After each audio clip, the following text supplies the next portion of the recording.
What's up, people? It's getting kind of crazy out there. I was hanging with some friends of mine and we were talking about recent events, and we were all pretty disturbed at the rise of what I call battered Negro syndrome. But before I go into what battered Negro syndrome is, I need to show this quick clip. It's about 2 minutes long.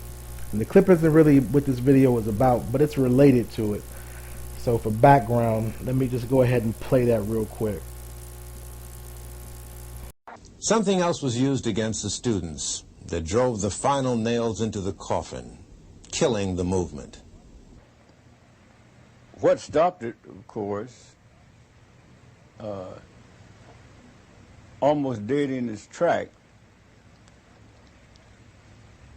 and not by any accident, was a widespread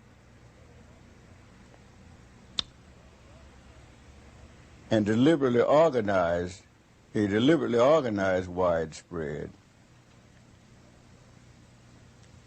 use of drugs.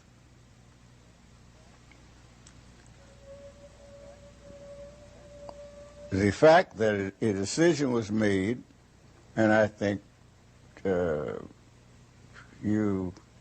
most of you familiar with the broadcast of the mafia defector who went on public media to declare what happened and outline in great detail the great plan of how to destroy the black youth of the nation, starting in New York. He said in a meeting 20 miles outside of New York City, the great decision was made. He said he didn't have to guess about it, and those who heard him know that I'm quoting him almost verbatim, because he was there. And the decision was to concentrate the distribution of drugs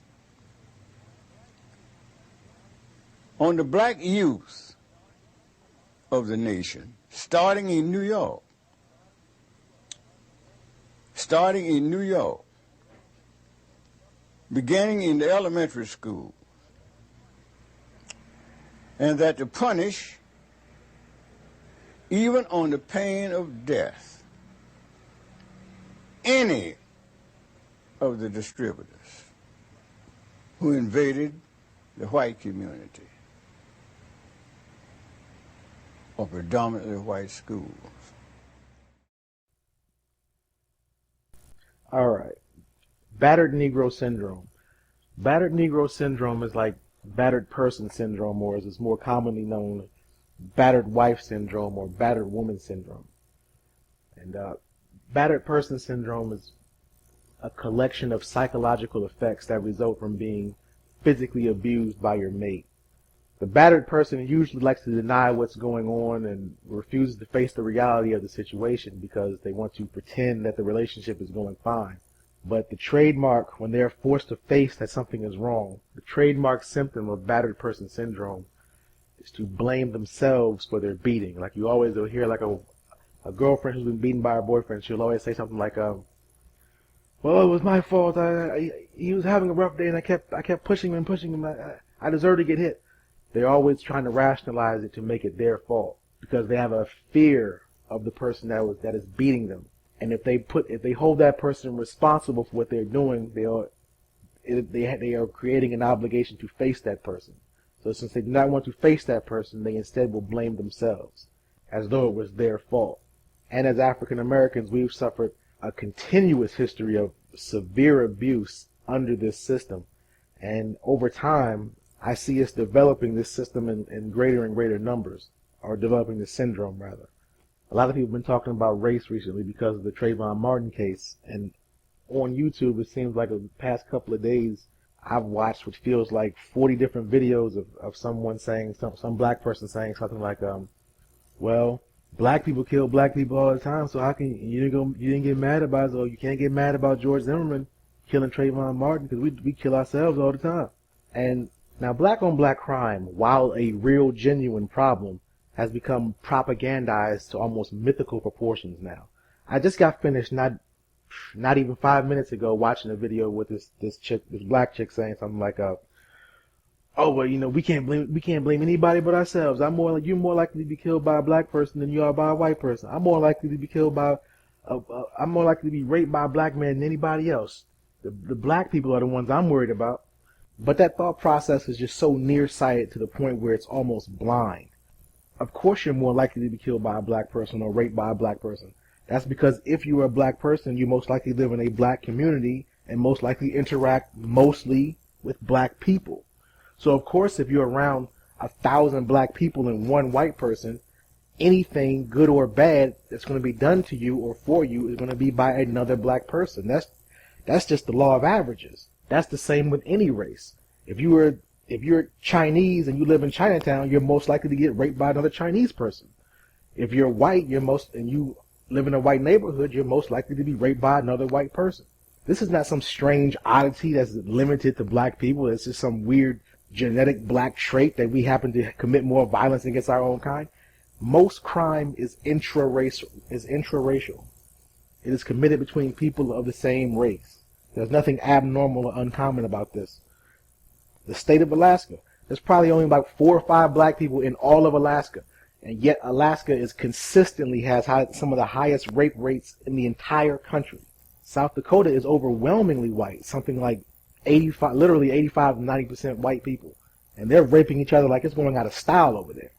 And if a black dude were to go to South Dakota and just start raping white women, do you think the white people over there would just say, oh, we rape each other a lot, so I guess we got to give them a pass. We can't really blame them because we do it to ourselves. Hell no, they wouldn't say that. They would string them up to the first tree they could find. And for the people saying you shouldn't get mad about racist killings because black people kill each other, don't white people also kill each other? I'm pretty sure they do.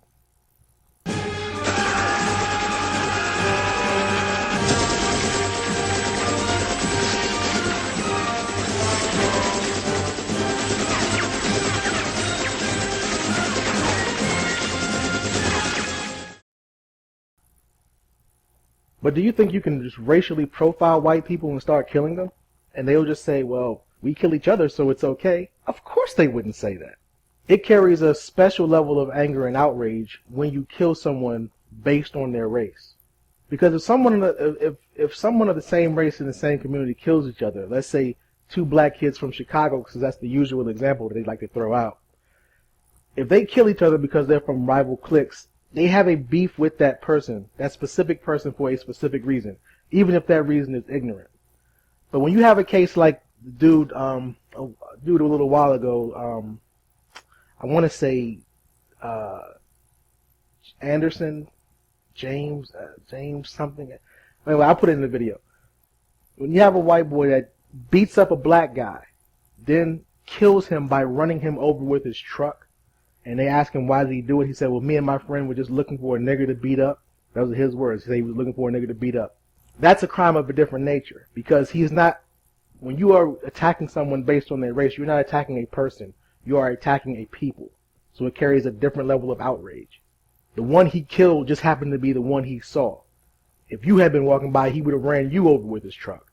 And then you wouldn't have been able to make your video blaming yourself for being racially attacked. What makes battered Negro syndrome dangerous is that it puts you in a position of weakness while masking it as a position of strength. You're telling yourself that you're taking responsibility, but what you're actually doing is setting yourself up for further attack. Because if someone is committing an injustice against you, and you're not giving the proper response or consequence to that injustice, you're just turning it in on yourself and blaming yourself for it. Whoever is attacking you has no reason to stop. They can just keep doing it, since you're not doing anything but internalizing it and blaming yourself for it. And as often as we are under attack as black people, we can't afford this. We take too much critical damage from outside forces to be able to afford it. Like, we have whole communities that have been devastated by drugs that were put there by outside powers and facilitated by our own police that are supposedly there to protect and serve us. But some of us like to follow the media's lead and like to just look at the surface of the issue and say, well, it's black drug dealers selling it to black people, so we're the ones killing each other, not anybody else. But the drug dealer is just a symptom of the disease, not the disease itself. There's more money in white areas, so why were the drugs placed in poor black neighborhoods instead? Because they didn't want to wreck white communities. They just wanted to wreck yours. They protect those communities. Now, the powers that be I'm not saying that the powers that be don't attack white people as well, because they certainly do. But it's not to the same extent or degree. Some people, like us, get it far worse than others.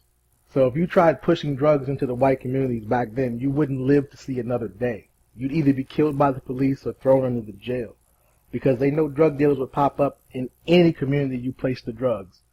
Selling drugs is a business opportunity, and anywhere you place an opportunity to make tons of money, someone somewhere will take it, even if it means hurting their own people. If you put drugs in a white community, you'll get white drug dealers the same as you get black drug dealers, if not worse.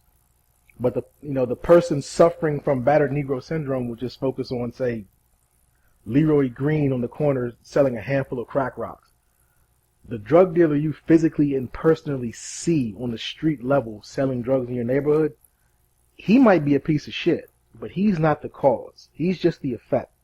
The cause is that the governing entities that rule the land where you live are actively seeking to destroy your portion of society. That's a harsh reality, but one you have to face, and one that always has to be kept in mind when trying to assess the things that happen inside the black community. Now, let me make an important clarification. I'm not saying that I am against personal responsibility. That's not what I'm saying at all. If you are preaching personal responsibility in the context of acknowledging the system that is against us, the systematic racism that we face, and in that context, you are giving a criticism or offering advice and saying that this is what's being done to us, this is how the system is set up, this is what it's supposed to do. This is what we can do to avoid it. We can stop doing X, Y, and Z, or we can start doing A, B, C. If you're saying that, that's fine. The Bill Cosby type Negroes are another story. The type that enthusiastically condemns the state of black America, yet refuses to condemn the authoritarian racial politics that led to that state. I respect Bill Cosby's body of work and the things he tried to do to present positive black images in the media and things like that. But his criticism of the black community in recent years has been myopic and nearsighted to the point of being irresponsible. Like when he disparages black kids for being uneducated and going to jail. Yet he conveniently says nothing about local governments closing down schools in black communities and opening up new prisons instead. A specific agenda to push black kids into the criminal justice system. And I put justice in huge quotation marks. As we speak right now, they are building private prisons. And in these private prisons, they set the amount of prisoners they want to have at any given moment. So when they need to fill these prisons up, they go out and they find criminals. They're putting black kids in there. They're putting black youth and black people in general in these prisons. The owners of these prisons aren't just sitting there with their fingers crossed saying, gee, I hope some Negroes get arrested today. We could sure use the money. No, they're making it happen. They're locking black people up with crimes they didn't commit. They give us much harsher penalties for the same crimes. We have much higher conviction rates.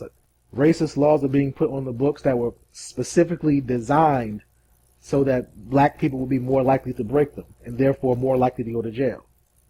So we don't find ourselves in these situations just by happenstance or because we are just somehow genetically predisposed towards cocaine in jail. I mean, we are being pushed into these situations.